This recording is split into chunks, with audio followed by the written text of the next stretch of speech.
Good afternoon, everyone. My name is Mike Brickner. I use he, him pronouns, and I am the executive director of the ACLU of Delaware. Um, Thank you all so much for coming today. Uh, I have very mixed feelings being here because I wish we weren't here right now. I know many of us are still grappling with the really terrible Supreme Court decision that came out on Wednesday regarding access to gender-affirming care for minors. We're going to talk more about that today, about what it means for Delaware, what it means for the country, and what it's going to mean for each of us personally, whether we are a person who utilizes gender-affirming care, or we have somebody in our lives that we know and love who needs to access gender-affirming care. What I can say is that I am glad to see so many of you here today. When we go through difficult things in our community, we oftentimes pull together. And the strength that we have as a community who cares about trans and gender diverse people is ourselves, and that we can persevere, we can succeed, and we can overcome this moment. I'm also sort of happy to be here. I am in rural Ohio right now because I'm driving to my niece's high school graduation party. And I thought, it's family time. Should I take time out to be here? And I thought, I love my niece so much, and I'm so excited to see her and, wish her well on this next part of her journey. And I thought about how proud I am of who she is and who she's going to become. And I thought, that's what we want for all of our young people. That's what we want for every single person in our country, is to be able to have the freedom that my own niece had, to be able to discover who she is, be able to define what she wants in her life, and to be able to become her own person and to make those decisions herself. And so that is what we're going to work towards, is that, yes, it was a dark day on Wednesday, and we're still grappling, we're still dealing with what this means for us, but we can still push forward. And it doesn't mean that everything that we have worked for over the last several decades is gone, right? We still have a lot of protections for the trans community. We still have court decisions, laws in place that will continue in place. And I can say the ACLU has your back. We're going to continue to fight for the rights and the dignity of trans people here in Delaware and across the country. And I am so happy because you're also going to hear from a lot of other amazing folks today who are going to tell you more about the legal status, more about what gender affirming care looks like now and what it's going to look like in the future, and other advocacy work that's happening right here in the state of Delaware. I always say, we call Delaware the small wonder, and I really believe that because we have a real ability to affect change in our state. And so, from this dark time, I really believe that we're going to continue to move forward. We're going to enact more protections. We're going to expand access for people here in the state of Delaware. And again, we're going to persevere, because that's what our community does. When we have been knocked down in the past, we have moved forward, and we have come out from that stronger. So yes, it's painful. Yes, it's scary. But we have your back. And more importantly, we have each other's backs. So again, I'm so glad to be here with you today, even for a few moments. And we're going to be with you for the next several months, next several years, and as long as it takes until we get true equality for all transgender Americans here in this country. With that, I want to turn it over to our Deputy Policy and Advocacy Director, John Reynolds, who's going to be your MC today, and he's going to talk a little bit more about who you're going to hear from and kick off our program. Thank you, everyone, for being here. Thank you, Mike, for that introduction. And again, I just want to reiterate, welcome everyone. It's been a tough week, but I'm excited to be here with all of you today to continue to build community.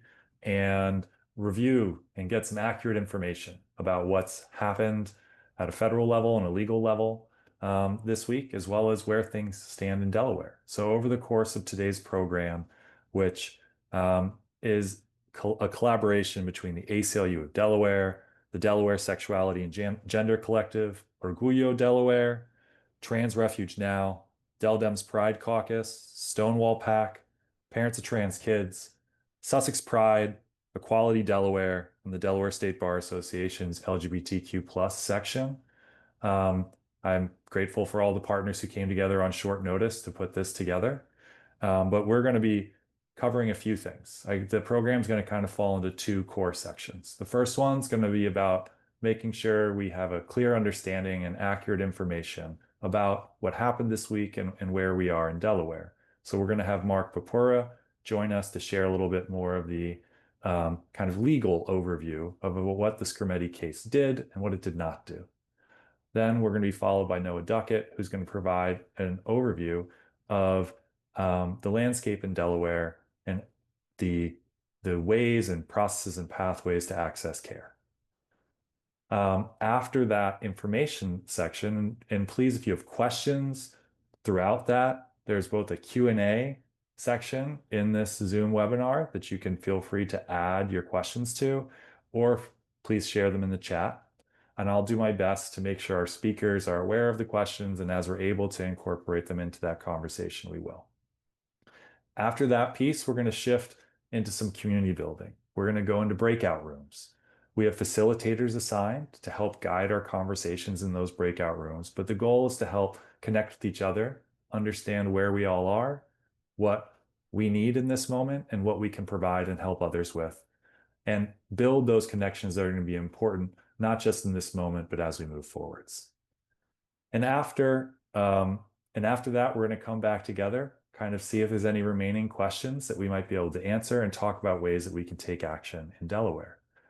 But before we go any further, I wanted us to start today with two of the co-sponsor groups having a moment to just share a little bit of information about themselves in case you're not familiar with them, as well as just provide a brief reflection on where we are in this moment. And so first, I'd like to start with Andrea Rashbaum from Parents of Trans Kids, and then we'll go to Cy Schwartz from Trans Refuge Now. But Andrea.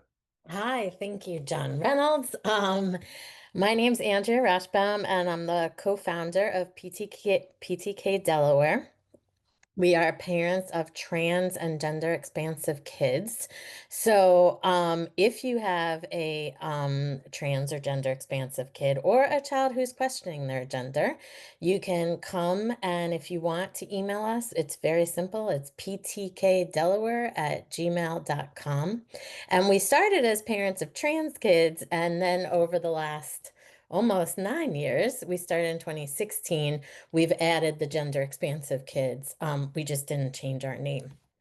So we started with less than 20 people in 2016, and we now have over 350 on our mailing list, which is amazing. We expand from Delaware, Maryland, New Jersey, Pennsylvania, and even Arizona. And the way that we can do that is on the first Thursday of the month, we have Zoom meetings, and on the third Thursday of the month, we have in-person meetings. Throughout the year, we also have social meetups. We have a young adult group that's meeting up. We have a teen group that is facilitated by adults, just to make sure everything's sound in that group. And we just ask that with teens, parents come to the meeting as well, because we want that permission and that connection. So I am going to be giving John our email again, but if you're interested, it's ptkdelaware@gmail.com. We support our families in a lot of ways. Right now, since the inauguration, we've had the ACLU twice, we've had A4TE. We're having collaborations with various groups and meetups with various groups so that our parents can feel supported.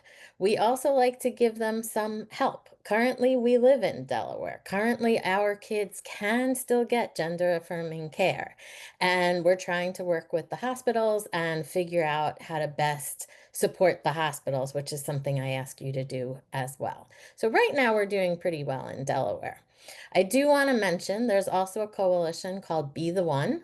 I see a lot of our partners are on here from Be the One, and it's a coalition of LGBTQ organizations, PTK included. And it started after the inauguration based on the Trevor Project statistic that one supportive adult could reduce suicide by 40%.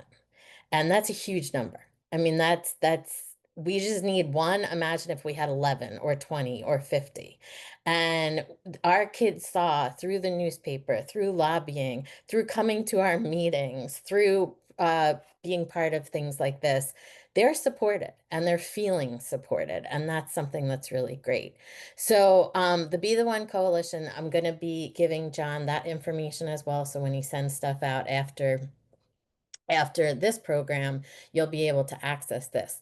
We do every 4 to 6, sometimes 8 weeks, different programs on how you can advocate. So our next one is actually going to be about how can you write a letter to the editor, how can you write an editorial yourself, and how do we get these printed in the newspaper. And it's another way for our kids to be supported, and not just our kids, but our adults to be supported, to see, yes, people are fighting for them.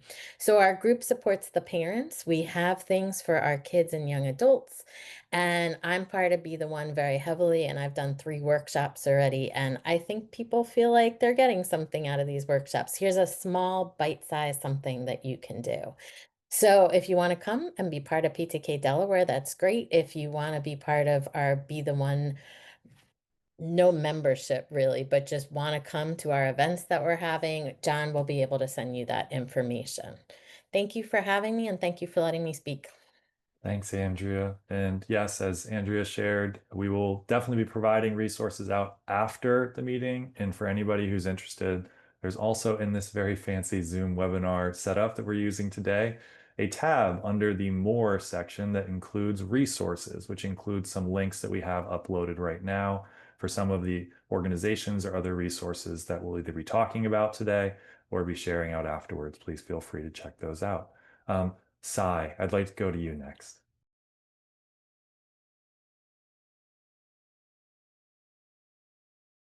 Awesome. Yeah. Hi, friends. First, thank you, John. I want to say thank you to the ACLU of Delaware for putting this event together and all of the amazing organizations partnering with us here today. My name is Sai Schwartz. I use they, them pronouns. I am calling from Wilmington, Delaware, and I'm here as a campaign coordinator for Trans Refuge Now. Trans Refuge Now is an issue campaign dedicated to building a Delaware where all trans people can feel safe, welcome, and able to thrive. Part of the way that we've been doing this is by advocating for trans refuge legislation. That is legislation that would create patient, family member, provider, and insurer protections from both out-of-state and federal interference. This is a fight that our campaign began back in 2023 and is ongoing, but is one we're dedicated to winning. There's more legislation that we're pursuing to materially improve the lives of trans people, whether that's, sealing gender transition related documents or supporting a ban on reverse warrants. And it's also important to recognize that this is an intersectional issue, right? Housing insecurity, immigration, access to healthcare, fees and fines reform, police violence, like these are all trans issues too. And we should be showing up for each other as these fights emerge. Our relationships are really all we have in times like these. And there's no one I respect more than the amazing activists that are doing this work right now on the ground level. Our campaign is also really dedicated to giving trans people and their allies the tools to advocate for themselves on issues that profoundly affect our own lives. So often conversations happen about trans people, but we don't get to be included in the discussion. So by providing political education, chances for skill building, and cultivating leaders in our organization, our members will be able to confidently speak on their own behalf when, a bill comes up for hearing or there's a protest or a community event. More than that, we can now turn people out in numbers if we need to. Our goal is to really build a true movement of trans people and their allies in Delaware. and demonstrate that there's a significant political force, and we can't be dismissed in the way that we have been for far too long. In the wake of Skrmetti, I think it is really normal to feel hopeless. But I want to tell you that there is community here and there are things we can do. There is concrete work to be done in our local community to support each other. If you're interested in joining our campaign, the link to our volunteer form is in the resources tab. As John pointed out, we meet virtually every first and third Wednesday at 6:30 p.m. I hope to see you all there. Yeah, thank you all so much, and I'll pass it back to John. Andrea and Sai, thank you for sharing the work that your organizations do and getting us started here. And as we think about, I think this week, where we thought it'd be best to start is actually with Mark Papura from Equality Delaware, providing an overview of what exactly Skrmetti did, what it didn't do. Let's get some clear information about what happened this week. And I can't think of a better person to turn to than Mark. So Mark, I'll let you take it away. Thanks, John, and good afternoon, everybody. I have the unfortunate responsibility of the most depressing part of today's presentation, which is going over the Supreme Court decision and what the court held and what it means going forward. What I'm going to do is provide a procedural history for the case, and then talk about the Supreme Court ruling, and then discuss what the Supreme Court did and didn't do in the decision, and the effect of the ruling going forward. So the procedural history of the case arose because plaintiffs, which included transgender youth, their parents, and a doctor, challenged a Tennessee law, which was called SB 1, which was a categorical ban on gender-affirming hormonal therapies for transgender youth. The challenge was on the grounds that the law violates the Equal Protection Clause of the US Constitution for discriminating based on sex and transgender status. The district court in that case partially enjoined the law, finding that it discriminates on the basis of sex and transgender status, that transgender persons are a quasi-suspect class to which intermediate scrutiny applies, and that the law was unlikely to survive intermediate scrutiny. The Sixth Circuit Court of Appeals reversed the district court's decision, holding that the law did not trigger heightened scrutiny and satisfied the rational basis test under the Equal Protection Clause. The plaintiffs appealed to the Supreme Court. The only issue before the Supreme Court in the case was whether the law violates the Equal Protection Clause of the 14th Amendment, and that's all the court decided. This is important to remember when we think about what the Supreme Court decision means going forward. So in the Supreme Court ruling, the decision was 6-3 along partisan lines, that the Tennessee law is not subject to heightened scrutiny under the Equal Protection Clause, and that it satisfies rational basis review. Specifically, a majority of the court determined that the Tennessee law does not classify on the basis of sex or transgender status, and only classifies on the basis of age and medical use.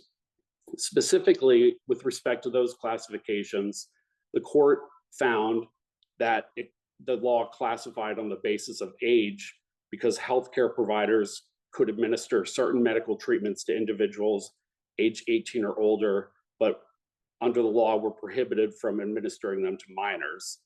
And then on the medical use classification, the way the majority of the court viewed that was that healthcare providers could administer gender-affirming hormonal treatments to minors to treat certain conditions, but just not for gender-affirming uses. And those categories are not subject to heightened scrutiny, and therefore the court determined that the law is only subject to rational basis review, which is a very deferential standard to the government. Under rational basis review, a law will be upheld so long as there is any reasonably conceivable set of facts that could provide a rational basis for the classification. And the majority determined that the Tennessee law satisfies that standard based in part on the legislative medical findings in the law and what they described as ongoing debate among medical experts regarding the risks and benefits of administering gender-affirming hormonal treatments on minors. The dissent, which was joined by 3 of the more liberal justices, found that the Tennessee law does discriminate on the basis of sex and transgender status, and that the law should have been subject to intermediate scrutiny. So I want to talk a little bit about what the court did not decide in its opinion. One of the things that the questions that the court did not reach in its analysis was whether transgender individuals are a suspect or quasi-suspect class for equal protection purposes. In some of the concurring opinions, 3 of the conservative justices made it pretty clear that their view is that transgender individuals are not a suspect or quasi-suspect class, but there is no opinion from the court that addresses that issue and decides that issue. In addition, the Supreme Court did not delve into whether the Bostock case is applicable in the equal protection context.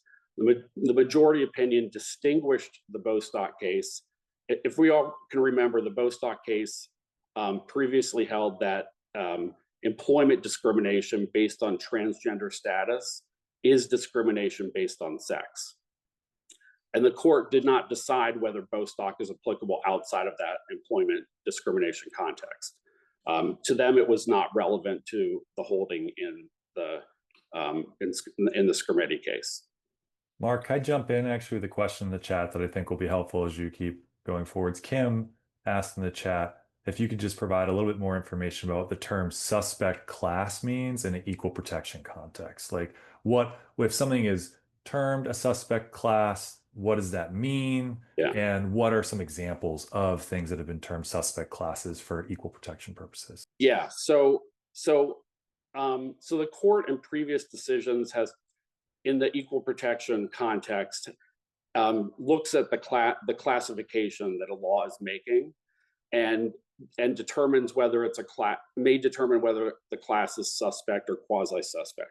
Suspect means that, there's like, traditionally there's a variety of factors that the court looks at in determining whether a law is suspect or not, or quasi-suspect. And it relates to like how they've been treated historically as a class, whether the class is immutable or not, defined by an immutable characteristic. And then, whether they've been subject to like a history of de jure discrimination, which means discrimination by the government on a consistent and pervasive basis. And some of the suspect classifications that the court has found before are race and alienage, for example. And so any classification based on race is then subject to the highest level of scrutiny under the Equal Protection Clause. And the government has to show that, there's a compelling justification for the classification. And that's a very tough standard to satisfy if it's deemed to be a suspect class like that. Quasi-suspect classes are things like sex. Sex is the most, maybe the only one that the court has ever applied intermediate scrutiny to. And so if it's determined that it's a quasi-suspect class, like the district court held here, then the test is whether the classification serves an important governmental objective and is substantially related to the achievement of those objectives. And that standard is fairly difficult to satisfy. And I believe that, so before the Skrmetti case, before the Supreme Court, there was a split among courts about what standard of review was applicable, whether transgender youth was a suspect or quasi-suspect class. some courts had held that they were a quasi-suspect class, and that the classification in the law, that the gender-affirming care laws, were subject to intermediate scrutiny, and that they didn't satisfy the intermediate scrutiny. Other courts had determined that they were not suspect or quasi-suspect classes, and that the rational basis standard of review was applicable to the law. Thanks, Mark. Yeah, so just to wrap up and make sure I'm getting it right here, the idea is that a suspect class is basically an idea where the government, where the court is saying, if you're going to make a law that treats this class of people in this group differently, we're going to have suspicion basically over whether or not you can do this, and we're going to subject it to a standard of review. So, right. All right. I just want to make sure we're clear. And Kim, I hope that answers your question. Again, please keep the questions coming for Mark in the chat or in the Q&A. But Mark, I'll kick it back to you. Sorry for that interruption. Okay. And so, so the other thing that the court did not decide was the constitutionality of gender-affirming care bans for adults. That was not before the court. It was just this one gender-affirming care ban from Tennessee that only applied to youth. And so let's talk a little bit about the effect of the Supreme Court decision in the Skrmetti case. The obvious effect is that the Tennessee law is allowed to take effect. The limited scope of the decision still allows for gender-affirming care bans to be challenged on other bases. The court's decision, again, only went to whether it violated the Equal Protection Clause.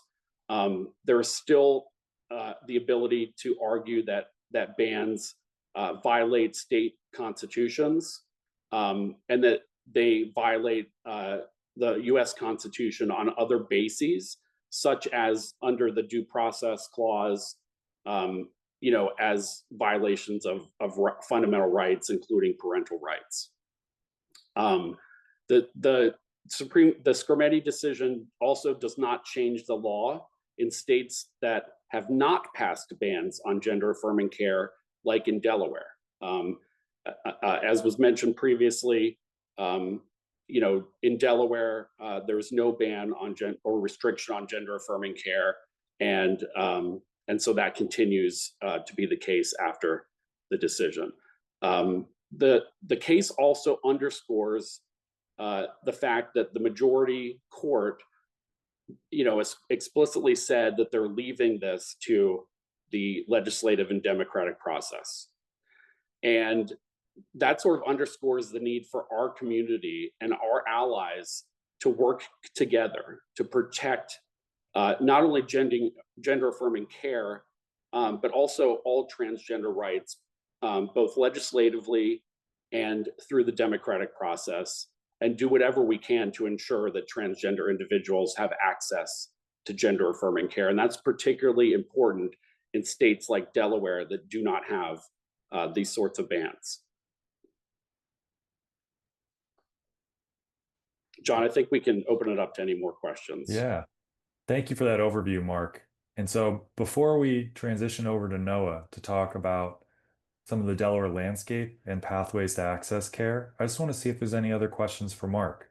I know that we wanted to have this section of the program because Supreme Court decisions oftentimes, when they're attempted to be distilled into headlines, sometimes can miscommunicate or give you an inaccurate sense of what actually happened.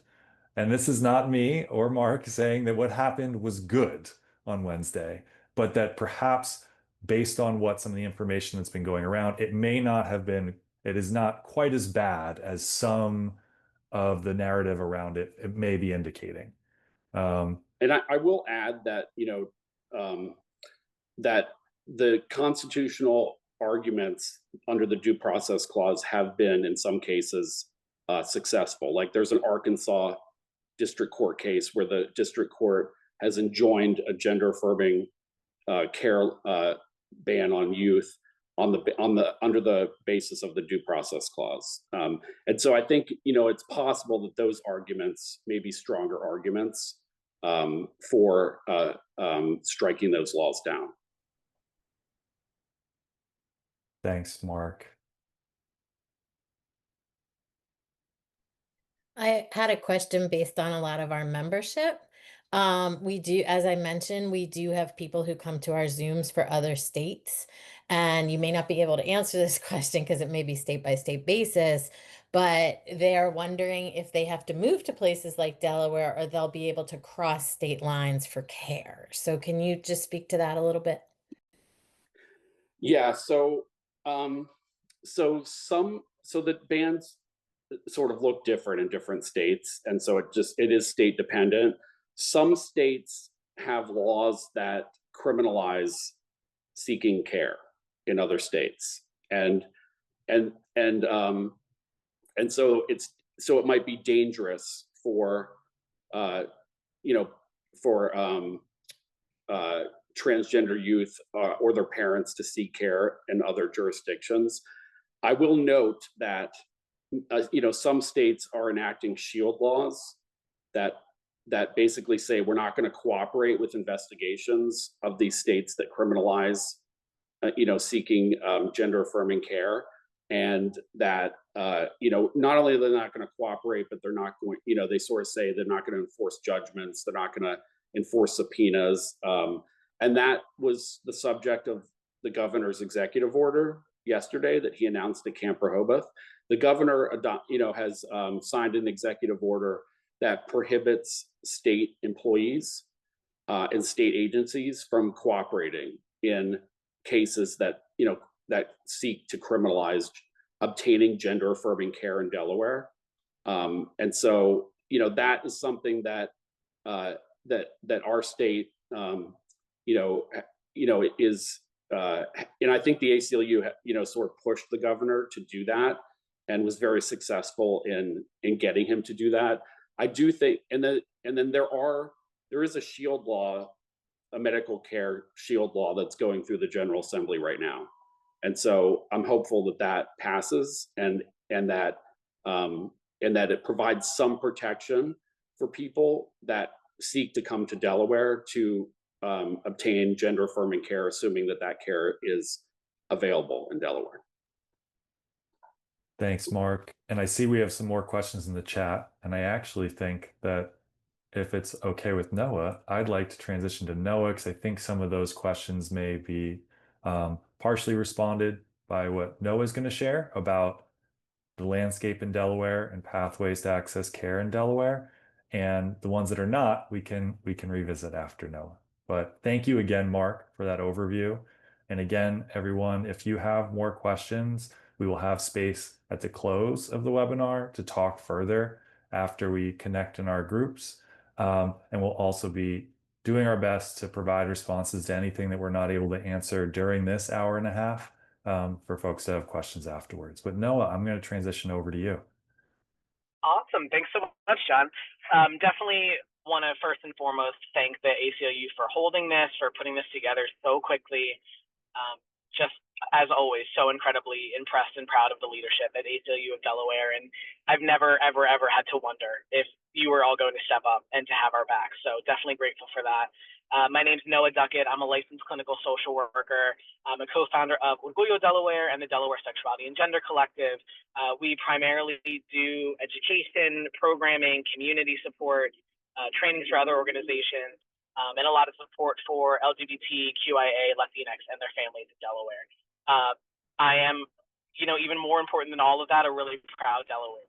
And I'm a really proud transgender Delawarean and always incredibly proud of the work that we do in this state.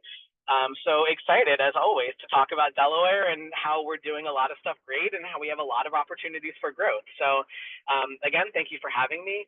Really want to do an overview of the current processes that we have in Delaware, our current landscape and access to care, and then some of the things that we might see coming down the pipeline, right? So one of the things that I really talk a lot about and help a lot of people through is the legal transition process in Delaware. So the process of, for adults and for minors, changing your name, changing your gender marker on things like your ID or driver's license, on your birth certificate in Delaware, things like that. So I did write the first and only legal transition guide for Delaware. It's like a big monster of a 40-page document.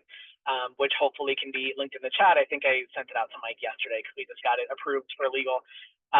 If not, I can send it after this. But Delaware has done a lot of great work in making this process more accessible. So in 2022, I believe, we stopped requiring you to publish notice of your name change in the newspaper.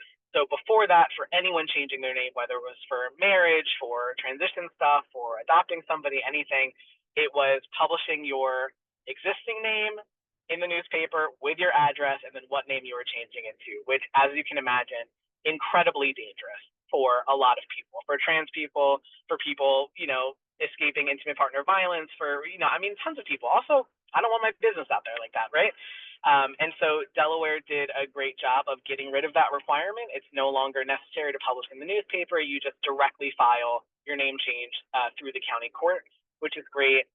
They also no longer require in-person hearings for that. So again, prior to COVID, it was really, you would drop all your paperwork off, you'd get a court date, you'd go back to the courthouse, sit in front of the judge and everyone else in the courtroom and tell them why you were changing your name. You would make sure to spell your name so it was written correctly out on the order, because that would have been very annoying to go through the name change process and then have a typo in it, right? And I think during COVID, they kind of realized it was easier to have the judge go home with a stack of the name changes, process them at home, and then people would come pick them up. So way less barriers to accessing the name change process in Delaware. We also no longer require proof of surgery or any type of medical intervention to change the gender markers on your license or your birth certificate. So again, prior to 2021, 2022, it was needing a signature or a letter from a doctor saying, yes, this person has had surgery, they've irreversibly changed their gender, I promise, here's my license number, they can change their documents. And I think we really realized it's just silly, right? It's also, we have a way more expansive understanding of gender now and people not needing surgery for things like that, which is great. So as of now, you do still need, for your driver's license and birth certificate, a signature, someone to fill out the form. So usually a therapist, a doctor, sometimes they let NPs and PAs sign them, which is great. But you just need someone's signature. They do not have to disclose what type of intervention you've had. They do count psychological intervention, so having therapy, social intervention, as well as medical intervention. So it's a lot easier to access that part of your transition, which is really great. Delaware also does now allow for an X-gender marker on our license, which is really great. That one, for some reason, doesn't need a therapist or doctor signature. I think that they just kind of were trying to make the process better and haven't gotten around to changing it to male or female form yet. But if you're using an X-gender marker, just any person can go and self-attest and change that over. So a lot easier. Some things that are coming down the pipeline for legally transitioning, and I know there's legislation in work. I think it'll be introduced next session because we just wrapped up this last current session, but things like being able to change your name on your marriage license. If I had changed my name and legally transitioned after getting married, I'm now able, or will be able to, once we pass this legislation, able to change my name on my marriage license and have that match. And also changing my name as a parent on my child's birth certificate. So if my child was born when I was using one name and then I've legally transitioned after that point, being able to kind of retroactively change my child's birth certificate to reflect my legal name, which has been a huge, huge concern for, I'm hearing from Delawareans, but of course we're hearing from everybody of what does it mean, if I'm doing second parent adoption, or if I'm choosing not to do that, if I'm a birthing parent or a non-birthing parent, if I'm a trans parent, and I need some sort of documentation just in case to prove that this is my kid and it doesn't have the right name on it, right? And so this is legislation that is hopefully going to ease a lot of anxiety and be preventative. Hopefully no one will ever have to use it or prove anything. And Delaware is really doing the work to step up and try to really cover all of our bases. So Mark talked a lot about the Supreme Court case and how it has not decided anything about, changing the laws for every state. It has not decided anything about adult care. And like it was already mentioned, Delaware is a safe state when it comes to gender-affirming care. I do not see that changing. I do not see any, of course, don't quote me on it. I'm not a lawyer, but really hoping that nothing changes in our ability to access this care in Delaware. Governor Meyer did sign an executive order that has things like shields in place for not complying with out-of-state subpoenas, hopefully not complying with, things like family court custody things related to a child being trans or related to a parent being trans. Really just making sure that our laws are protected in this state. And that's really exciting. That's really great. I've been very hopeful in pushing for legislation like that since like 2021. So very grateful to see it in action now. And I think the big question that a lot of people have is like, well, what good is the legislation if we don't have the service providers here to do the work and to provide the care? And I completely agree. So Delaware's current landscape in terms of access to care, we still have providers that are providing gender-affirming care for adults. Absolutely. So you have places like Planned Parenthood of Delaware, you have places like Christiana Care, West Side. I think BB is providing some gender-affirming care. Maybe I could definitely be wrong on that. But you have places that are providing comprehensive hormone therapy for adults. We have some limited access to gender-affirming surgery in Delaware. So we do have a couple people that will do top surgeries or breast augmentation. We have a couple people that through their existing practice will do things like orchiectomies or hysterectomies. They're not specifically like in a gender-affirming care program at their hospital or medical practice, but they already provide the care and they're excited and willing to work with trans people. So you're able to access that. Primarily, the way to access gender-affirming care for youth has always been through Nemours, right? That's kind of been like the shining beacon in Delaware, the Nemours Gender Wellness Program. And anecdotally, we are hearing that parents are calling to make appointments for their children and are being told by intake that they are no longer accepting new patients. It does not seem like at this point, at least at the time that I'm speaking right now, so this could change, that there's been any official announcement around this care changing, around this care going away. But it seems like people that are currently in care, having existing care through Nemours are able to continue, but new patients are no longer being accepted. So next step, what does that usually look like? Okay, we'll refer people to CHOP. Similar thing with CHOP, right? Already closing their doors to new patients. Again, not a big announcement about it. It's kind of been like a slow creep in that people are coming to understand.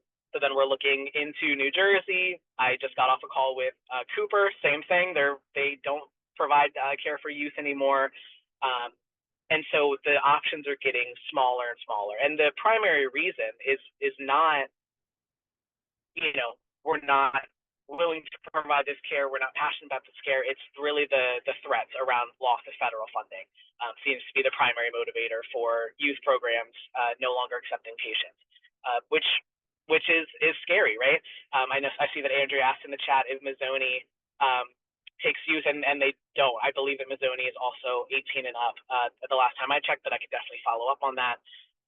And so really the option right now for Delawareans is going to be relying on affirming primary care providers and affirming pediatricians. And so this is, of course, the purpose of this webinar is to talk to people about how to access care. And also I'm using this as a space to really do a call to arms to other medical providers of, if you're a primary care provider, if you are, for most pediatricians, this is absolutely within your scope of practice to be able to do. You are routinely prescribing things like puberty blockers for precocious puberty. You're routinely prescribing things like hormone therapy for cisgender patients with hormone imbalances. This is absolutely within care that you already provide. And I'm really encouraging everyone to kind of push through that worry and to ask more questions and start to open your door very enthusiastically, very publicly to new trans patients. So I think that that's kind of where we are right now. If we're not able to get into care at Nemours, if they're not accepting new patients, we really need to be gathering our resources on primary care providers that are willing to start youth in this care, pediatricians, endocrinologists that are seeing youth, because those people are more likely to be in a private practice and are not threatened by federal funding. So if that's the main reason that people are kind of closing their doors, it's really, we're hoping to find people that are, not operating under threats of public funding being cut and are able to provide the care that they know that they can, that they know that people need, that they know is life-saving and evidence-based. So that's definitely probably the most logical next step would be to start researching, who the non-federal funded providers would be, without the big programs. I'm also really hopeful that the state of Delaware will start to do some contingency planning if they haven't already, or announce contingency planning around creating like another pot of money for gender affirming care, right? So similar to how the state was able to create GCAN to fund contraceptive use and contraceptive access, or other similar programs to ensure that people had like equitable, accessible care, with care that insurance might not provide, or there might be threats to federal funding for people that are getting that care. I don't see why we can't do a similar thing for gender affirming care, right? So again, I think we're in a really strange position of Delaware state law is great, and what does that mean when like the feds get involved, right? And so Delaware, we're safe for our care. Our state Medicaid by law has to fund gender affirming care, and what does that mean when the federal government says that Medicaid is no longer funding gender affirming care? That's always a question I defer back to the ACLU, because I always get confused on the difference of like how that works. But for right now, it's going to be how can we find as many non-federal providers that we can, and work together to make sure that the community knows where to go, right? I think that this is, unfortunately, while we're waiting on governmental changes and policy changes, it's going to be a lot of making sure that we're strong in our community, that we're telling each other where to go and who is safe, and really relying on other providers that are able to provide the care to be really brave and really out loud about their support. Thank you, Noah, so much for that overview, and for everyone who is chiming in to share both your experiences in the chat as well as your questions. Andrea, I see that you chimed in with something that I think is actually a really good transition for our next part of this conversation, in which Andrea had shared, I would love to see doctors, possibly from Nemours or other states, train pediatricians, primary care physicians, etc. Is that something that we can fight for? And I think the reason I'm naming that as a great transition point is because right now we're going to be going into our breakout rooms. We have facilitators for each of your rooms. And in this conversation, I want people to get a chance to both connect with one another, but also ask the questions like what Andrea just asked. What can we do to show up for each other? What are the things that we want to name as possible areas that we really want to dive into and work together on after this moment? I hope that this webinar can be a start point for a lot of conversations and relationships, and is not a one-time end in which I hope the information is useful, but I think the most powerful thing we can take away from here is starting to lay out the road in front of ourselves and how we want to work together. So in just one moment, I'm going to ask Kasira to set us all up into breakout rooms. We're going to be there about 30 minutes in total, so until 2:20, but Kasira is going to give us a little warning at 2:15 that we have 5 minutes left. To help us kind of wrap our conversations before coming back together, doing some final Q&A and talking about at least one action that I'm confident we can take to work to support access to gender affirming care and prevent the criminalization of children and their families as they seek it. But Noah, thank you for joining. I know you have to hop, but for everybody else, we'll be transitioning into those breakout rooms in a moment.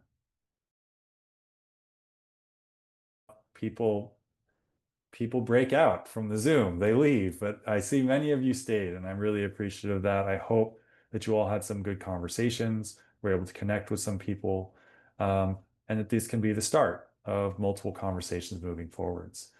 Before we kind of move into closing out here for the day, I wanted to just pause and ask any of the facilitators if there's some key things that came up in your conversation that you really wanted to make sure we share out with the rest of the group.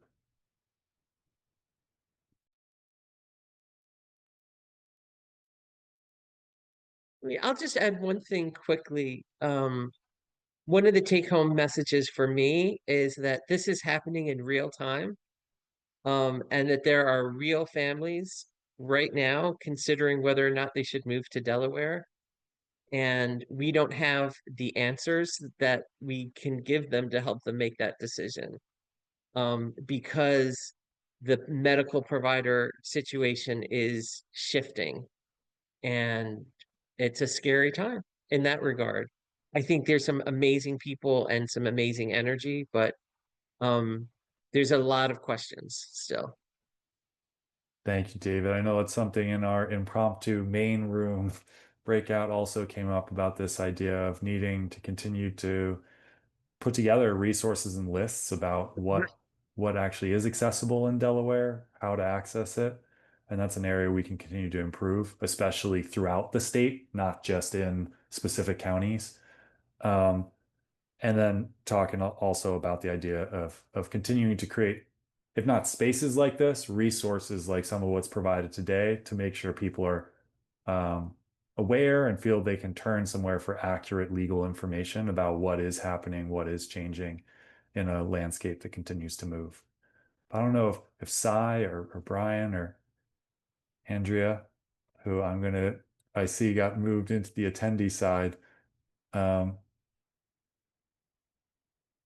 If there's anything else that you all would like to share, or Mark, from your conversations. Yeah, I guess one of the overriding concerns that people expressed in our group was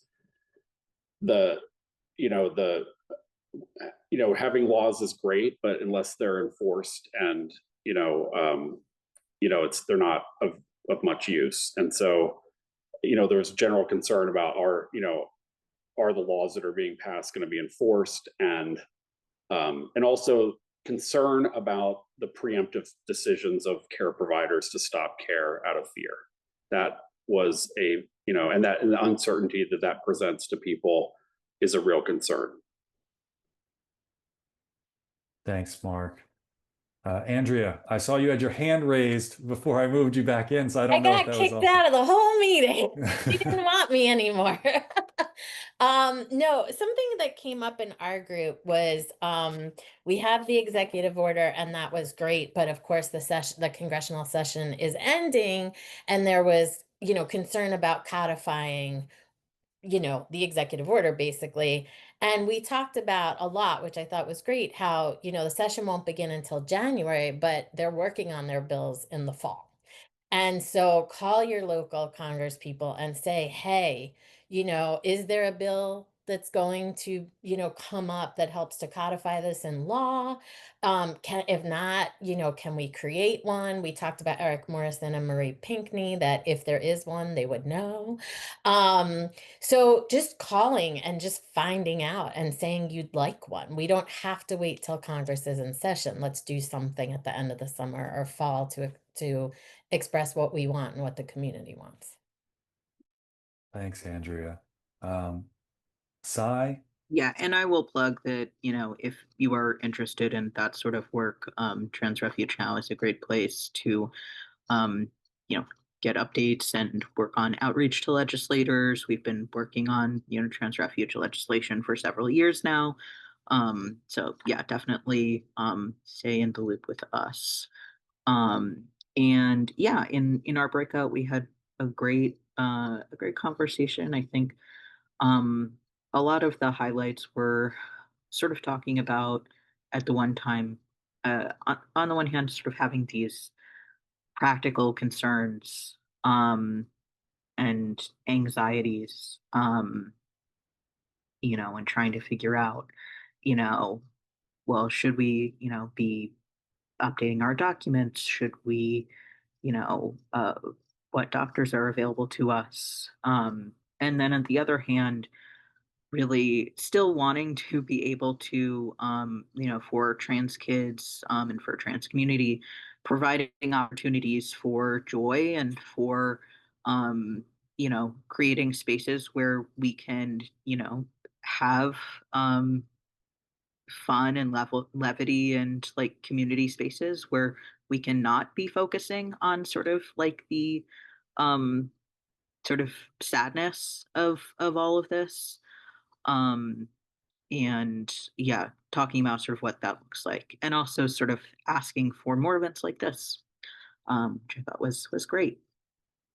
Thanks, Cy. Brian, I don't know if there's anything from your group that you wanted to chime in with before I wrap us up. Just the idea of how do you build a network or a database of providers who are willing to help, and how do you reach people who really don't know where to turn at all?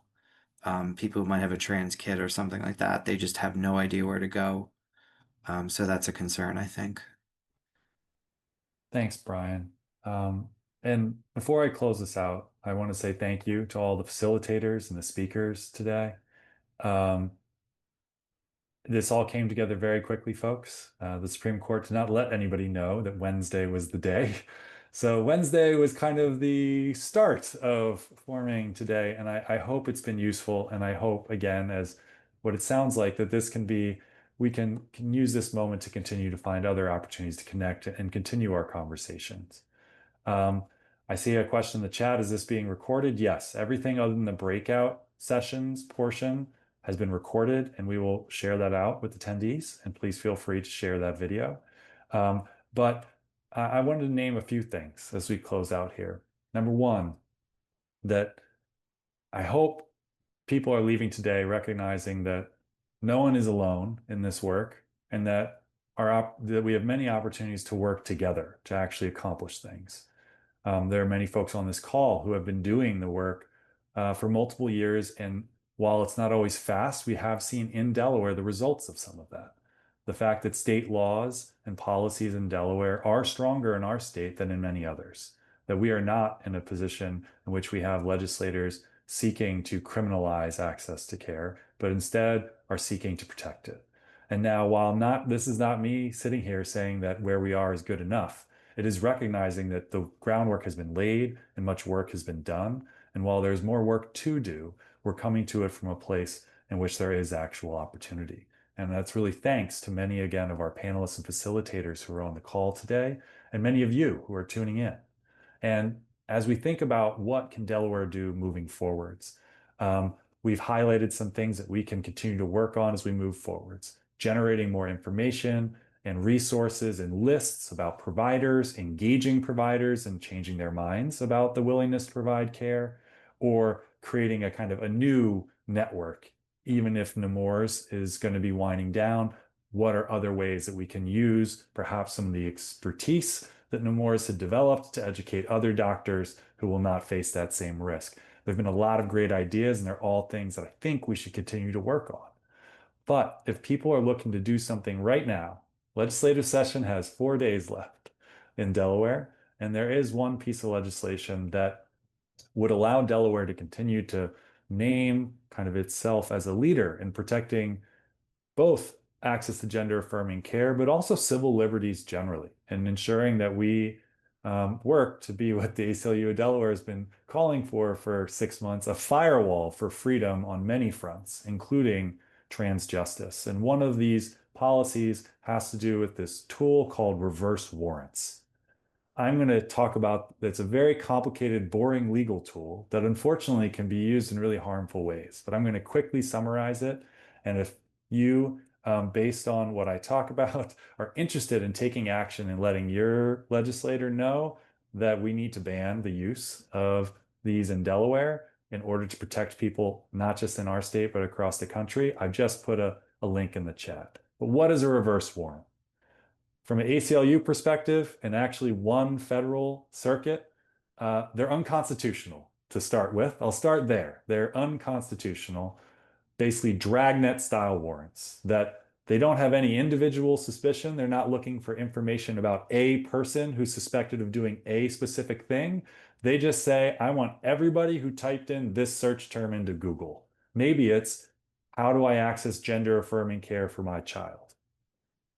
And they ask Google for everybody who typed that in. Or maybe they ask Google for everybody who typed that in Tennessee in the past 60 days. And then they use that information to try and run down that list and then further investigate every person on that list to see if they could prove and bring further criminal investigation or charges against that person. Or they use geolocation data, like the information that's communicated by our phones or computers, and say, I want to see everybody who came within 1 mile of this clinic that's not in my state, but is near my state. And I know that people from my state seeking care may go there. And they'll try and gather all that information. And so what does Delaware have to do with Tennessee trying to use these warrants? Well, Delaware is the corporate home of the majority of America's tech companies. So what does that mean? That means that if another state wants to serve a warrant on Google And Google doesn't have a very significant home base in that state or significant enough operations for them to serve it on Google directly. A place that they can come to is Delaware. They can always serve it in the state of incorporation.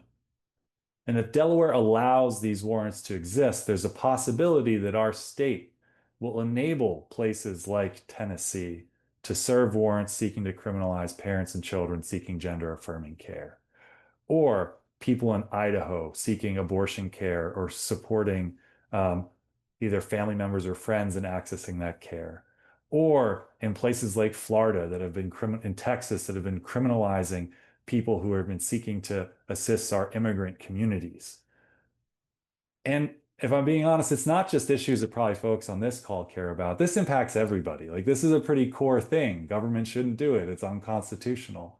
But it directly impacts a lot of what we talked about on this call.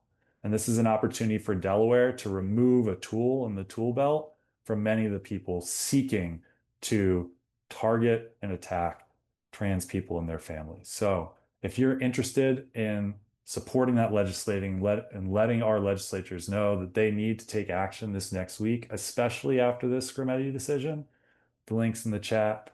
It's also in the resource page. It will go out in the follow-up email. And if you want to hear me and others drone on and on further about reverse warrants, do I have videos for you? And I will make sure those are included as well. But I just want to say thank you all again for coming. I know it's been a tough week. I hope that today could be a little bit of what Sai was talking about, not just about the pain and the difficulty, but also an opportunity to build connections for the future.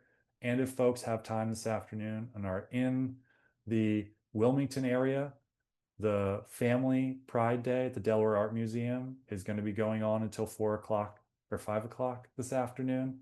And I would strongly encourage you to go if you need that dose of positivity and community outside of a Zoom call. Definitely try and head over there, and maybe I'll see you there. But thank you, everyone. I hope you have a good rest of the afternoon, and I'll see you on future calls and future events.